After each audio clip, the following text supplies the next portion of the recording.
जय हिंद। स्वागत है आपका अपने YouTube channel the CGPSC coach में। आज हम लोग देखेंगे छत्तीसगढ़ की करंट अफेयर और करंट अफेयर में देखेंगे महत्वपूर्ण चर्चित स्थलों के बारे में आज चर्चा करेंगे। ये वीडियो आप लोगों के लिए बहुत ही ज्यादा महत्वपूर्ण है क्योंकि इससे संबंधित क्वेश्चन पूछे जाते हैं। तो सबसे पहले देखते हैं भारत का सबसे बड़ा मानव निर्मित जंगल। भारत का सबसे बड़ा मानव निर्मित जंगल ये बनने वाला है नंदनी माइंस, नंदनी खुंदनी माइंस, जो मुख्य रूप से लाइमस्टोन चूना पत्थर का एक खदान है। और वहां पे जो खदान से अब चूना पत्थर निकाला जा चुका है, तब उस जगह पे वृक्षारोपण करके यहाँ पे मानव निर्मित जंगल बनाने की छत्तीसगढ़ सरकार की योजना है। और इसका एरिया है तो प्रस्तावित है आपको कहाँ पे, नंदनी लाइमस्टोन माइंस, ये कहाँ है आपका भिलाई में। और भिलाई जिला कौन सा आ जाएगा, तो जिला दुर्ग जिले में ये पड़ता है। ठीक है, यहाँ पे क्या किया जा रहा है, तो पहले चूना पत्थर का जो खदान था, अब वो खदान से चूना पत्थर निकाला जा चुका है, तो वो जो खाली पड़े वाले जगहों में ये देख रहे होंगे, तो इस वाले जगहों में क्या लगाया जाएगा, वृक्षारोपण किया जाएगा और यहाँ पे क्या बनाया जा रहा है, जंगल बनाया जा रहा है। अब इसका कुल क्षेत्रफल है 2500 एकड़। कितने एरिया में फैला हुआ है ये, 2500 एकड़ में फैला हुआ है।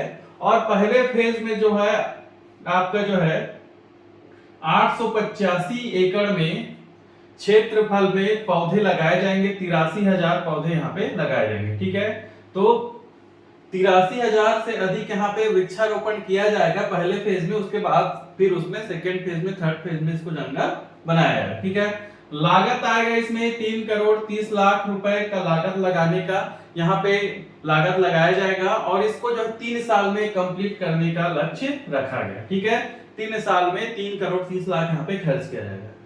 विशेष क्या है, तो विशेष क्या है, नंदनी माइंस जो है एशिया का सबसे बड़ा और विश्व का दूसरा बड़ा ये लाइमस्टोन खदान है, या फिर यहाँ चूना पत्थर है। यही नंदनी माइंस से ही भिलाई स्टील प्लांट को चूना पत्थर का सप्लाई किया जाता है। ठीक है, तो यही वाले एरिया में क्या है, नंदनी खुंदनी या फिर नंदनी माइंस जिसको बोला जाता है, यही पर से जो है भिलाई स्टील प्लांट को भी चूना पत्थर का सप्लाई किया जाता है। ठीक है, वर्तमान में भारत का एकमात्र मानव निर्मित जंगल जो है असम राज्य में है, जो कि 1300 एकड़ में फैला हुआ है। ठीक है, तो पहला मानव निर्मित जंगल अगर बोला जाए कहां पे बनाया गया था, तो असम में बनाया गया था 1300 एकड़ में।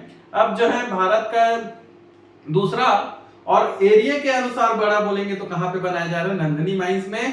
कौन बना रहा है, तो छत्तीसगढ़ सरकार। और ये चूने पत्थर का खदान था, जब अब चूना इससे निकाला जा चुका है, तो वीरान पड़े जगह पे क्या किया जाएगा, पौधारोपण करके यहाँ पे क्या बनाया जा रहा है, जंगल बनाया जा रहा है। ठीक है, तो ये आपका नंदनी माइंस। उसके बाद है आपका भगवान श्री राम की 51 फीट ऊंची प्रतिमा।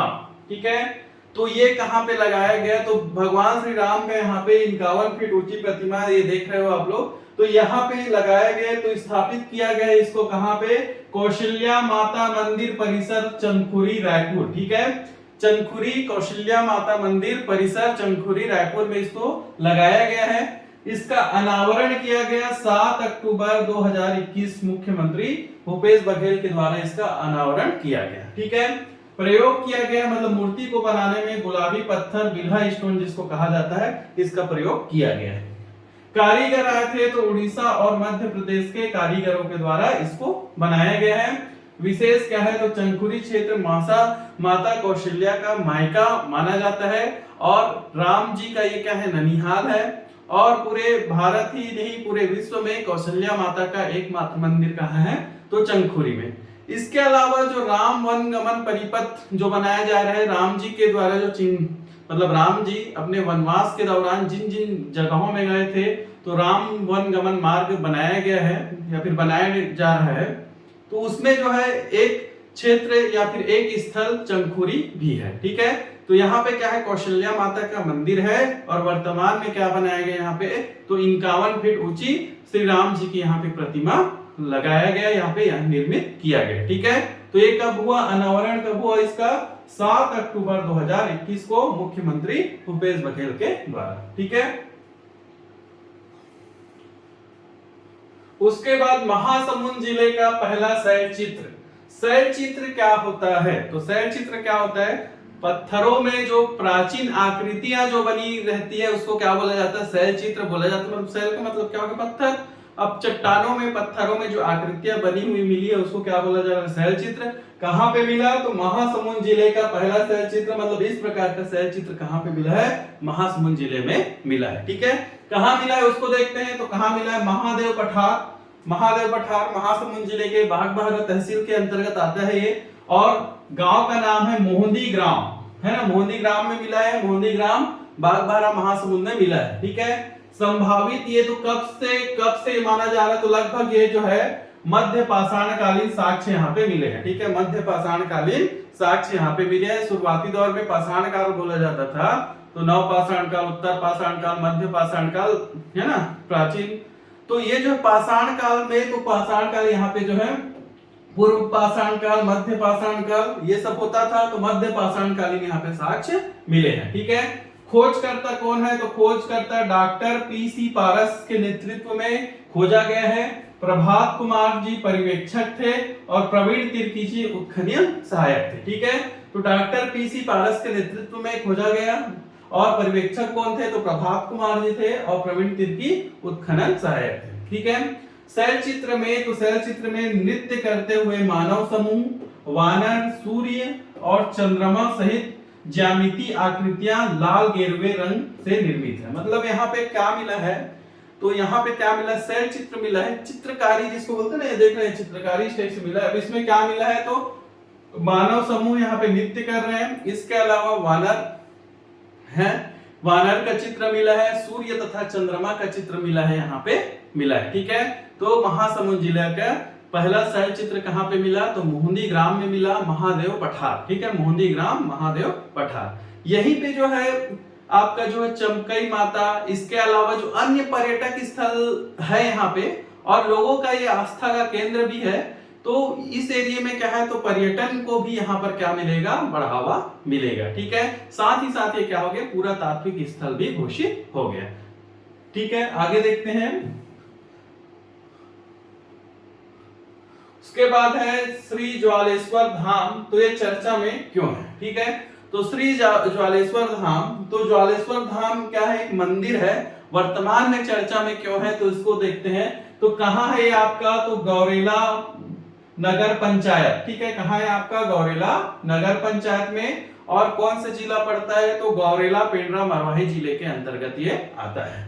ठीक है, यहाँ मंदिर है जो 12वीं सदी का है, जो कलचुरी कालीन मंदिर है। ठीक है, कलचुरियों का शासन था छत्तीसगढ़ में, तो कलचुरी कालीन यहाँ पे मंदिर है, 12वीं सदी का मंदिर है। मतलब ये क्या है? प्राचीन मंदिर है। और चर्चा में क्यों है? तो चर्चा में छत्तीसगढ़ और मध्य प्रदेश के बीच मंदिर को लेकर सीमा विवाद हो गया है। ठीक है, मध्य प्रदेश सरकार और छत्तीसगढ़ प्रदेश सरकार दोनों के बीच जो है इस मंदिर को लेकर सीमा विवाद हो गया। ठीक है, कि किसके सीमे में आएगा, कि किसके सीमे में आएगा। अब उल्लेख इस मंदिर का उल्लेख जो है पुराणों में इस स्थान को महारुद्र मेरु कहा गया। ठीक है, पुराणों में इस स्थान को क्या बोला गया? महारुद्र मेरु कहा गया। ठीक है, विशेष क्या है? तो ये जो अमरकंटक की पहाड़ी उसी वाले एरिया में है, और यहाँ पे जो है जोहिला नदी का उद्गम होता है। ठीक है, अमरकंटक में आप लोगों को पता होगा नर्मदा नदी और सोन नदी के साथ साथ जोहिला नदी का भी उद्गम जो है अमरकंटक की पहाड़ियों से होता है। ठीक है, तो अमरकंटक में 3 नदियों का उद्गम होता है, सोन नदी और आपका नर्मदा नदी और जोहिला नदी। तो जो जोहिला नदी का जो उद्गम है ना, ये यहीं पर से होता है। ठीक है, अब इसमें क्या हो गया है? तो ये जो है गौरेला नगर पंचायत के अंतर्गत आता है, लेकिन वर्तमान में मध्य प्रदेश सरकार ने इसको अमरकंटक नगर पंचायत मंदिर के दीवार पर यहाँ पे बोर्ड टांग दिया गया कि ये जो है अमरकंटक शहर है ना, अमरकंटक एक जगह भी है और इसके अलावा अमरकंटक एक नगर पंचायत भी है, तो अमरकंटक नगर पंचायत के अंतर्गत ये आता है करके यहाँ पे बोर्ड टांग दिया है। और यहाँ पे मकान नंबर उसका 33 यहाँ पे बताया गया। ठीक है, जबकि यह मंदिर जो है गौरेला पेंड्रा मरवाही जिले के गौरेला नगर पंचायत में पहले से ही दर्ज है। ठीक है, मंदिर परिसर के गेट पर सालों से गौरेला विकास खंड के तवा डबरी ग्राम पंचायत मकान नंबर 40 और 47 दर्ज है। मतलब ये जो है पहले से ही छत्तीसगढ़ में इनका नाम दर्ज है। इसके बाद अब यहाँ पे जो मध्य प्रदेश सरकार जो है अपने यहाँ इसको दर्ज बताया। ये बोर्ड में शायद आप लोग को दिख भी रहा होगा, श्री ज्वालेश्वर धाम, संचालक महंत ज्ञानेश्वर पुरी जी महाराज, तवा डबरी ज्वालेश्वर, गौरेला जिला गौरेला पेंड्रा मारवाड़ी, है ना। तो ये यहाँ पे जो स्पष्ट यहाँ पे बोर्ड में दिख रहा है कि किसमें आता है, कौन से जिले के अंतर्गत आता है, गौरेला पेंड्रा मारवाड़ी जिले के अंतर्गत आता है, जो कि छत्तीसगढ़ का एक जिला है। लेकिन वर्तमान में इसको जो मध्य प्रदेश सरकार जो है अमरकंटक नगर पंचायत अनूपपुर जिले के अंतर्गत इसको लिखा है। तो इसको, इस मंदिर को लेके क्या हो गया है, सीमा विवाद हो गया है। तो ये हमारे लिए इंपॉर्टेंट है, हो सकता है पूछा जाए। उसके बाद देखते हैं भंवर टोक गुफाएं, ठीक है। भंवर टोक गुफाएं, ये भंवर टोक गुफाएं तो कहां पर है, तो कहां पर है आपका पंडरिया तहसील कबीरधाम जिला, ठीक है। पंडरिया तहसील कबीरधाम जिला में, कवर्धा जिला में ये है स्थिति। तो ये कहां पे, मैकल पहाड़ पर करीब 350 फीट ऊंचाई पर स्थित है, ठीक है। मैकल की जो मैकल रेंज है उसमें 350 फीट ऊपर में ये क्या है, गुफाएं है, ठीक है। भंवर टोक, यहाँ पे जो है अद्भुत आकृतियां हैं, चूने पत्थर व पानी की बूंद, मतलब चूने पत्थर पर पानी की बूंद गिरने से बनती है, ठीक है। तो ये अद्भुत आकृतियां हैं। और इसका निर्माण कैसे हुआ है कि चूने पत्थर, चूना पत्थर क्या होता है, तो चूने पत्थर में जब पानी की बूंद गिरती है तो उसके कारण से यहाँ पे आकृतियों का निर्माण हुआ है, जो क्या है, देखने योग्य है, एक पर्यटन का जगह, ठीक है।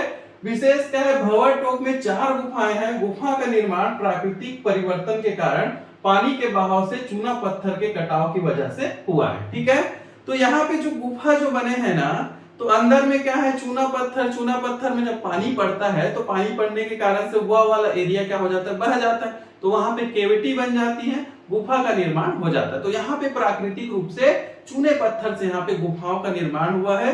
कहाँ पे है, तो कहाँ पे है आपका भंवर टोक की गुफाएं। ये कहाँ, तो कहाँ पड़ता है आपका, पंडरिया जिला कबीरधाम, और स्थिति कहां, तो कौन सी पहाड़ी में, तो मैकल पर्वत श्रेणी के अंतर्गत ये है, ठीक है। यहाँ पे क्या होता है, चूने पत्थर में पानी पड़ने के कारण से इन गुफाओं का निर्माण हुआ है और अलग अलग कलाकृतियों का यहाँ पे निर्माण हुआ है, ठीक है। चूने पत्थर से निर्मित गुफा कुटुमसर की भी गुफा है। कुटुमसर की गुफा तो ये कहाँ है आपका, बस्तर में, और वो कहाँ है, तो जमीन के अंदर है में है, और उसमें पानी पड़ने के कारण से जो जमीन के अंदर में जो केविटी का निर्माण हुआ है, गुफा का निर्माण हुआ है, ठीक है। तो उसी से संबंधित ये भी क्या है, चूने पत्थर की एक गुफा है। तो आज के वीडियो में इतना ही। अगर आप जो है चैनल में नए हो तो वीडियो को लाइक करें, शेयर करें और चैनल को सब्सक्राइब करें। धन्यवाद।